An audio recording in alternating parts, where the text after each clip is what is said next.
Nos valeurs sont anticipation, bien sûr, stabilité, compétence et bien sûr aussi environnement au centre. Ça, c'est les mots-clés pour nous à Göteborg Energi, pour tout le monde. Et le plus grand défi pour nous, c'est peut-être la croissance démographique, c'est sûr, mais c'est aussi l'utilisation des ressources. Et c'est pour ça que nous allons parler de chauffage urbain pour le futur. Maintenant, on avait vraiment décollé les investissements de chauffage urbain et on a réussi à réduire les émissions de soufre à presque 100% et les émissions d'oxyde d'azote à 89% depuis 1985. Comment fournir ce système de chauffage urbain? Autour de 83% sont des énergies fatales et ça c'est un peu le truc, ça c'est la clé. Et de l'énergie de l'eau chaude qui vient de l'incinération, des raffineries et des productions d'électricité. Au-dessus de ça, on a autour de 11% d'eau chaude qui est basée sur le biomasse et l'électricité renouvelable. Et il y a aussi 6% de ressources fossiles. Mais ça qui est intéressant, voir qu'on a 83% de ressources fatales. Ça, c'est le truc.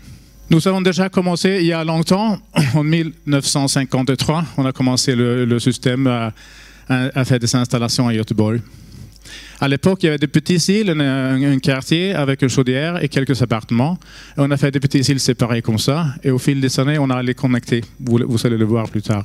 Et en 1972, on a commencé à utiliser de l'eau chaude de incinération, comme j'ai déjà dit. En 1980, on a commencé à utiliser de l'eau chaude qui est produite par les raffineries. En 88, nous avons une ressource de gaz naturel à Göteborg. Et ça, c'est très important parce que cette ressource de gaz naturel nous a permis de commencer à utiliser les véhicules à gaz. En 2006, on a un gros générateur à Rya qui produit de l'électricité et qui aussi produit de l'eau chaude pour le système. Et l'année passée, nous avons commencé à ramasser du bois dans la proximité de Göteborg. Et ça, effectivement, c'est un chiffre assez important pour les biomasses. Et dans 2 ans, nous espérons que nous allons inaugurer Gubagas. Je vais vous en parler plus tard, de quoi il s'agit. Mais cette installation va nous donner encore de l'énergie fatale. Une chose qui est très importante pour nous, chez nous, à Göteborg, c'est qu'on a ce réseau de gaz naturel qui vient de Danemark. Et on a eu ça depuis 1988. Mais maintenant, on produit du biogaz dans les différentes installations et on purifie cette biogaz et on l'injecte dans le même réseau que le gaz naturel.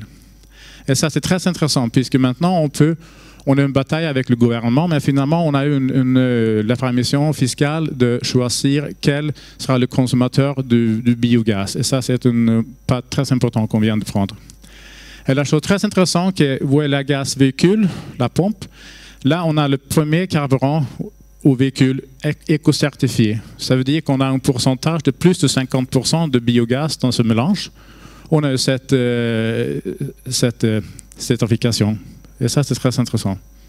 Le méthane pour les transports, on a parlé de ça. Et ici, on utilise le gaz comprimé. Mais bientôt, on va aussi utiliser le gaz liquéfié. Ça veut dire qu'on congèle le biogaz à moins de 163 degrés. Le méthane devient liquide et on peut commencer à l'utiliser pour les camions et pour les bateaux. Merci de votre attention.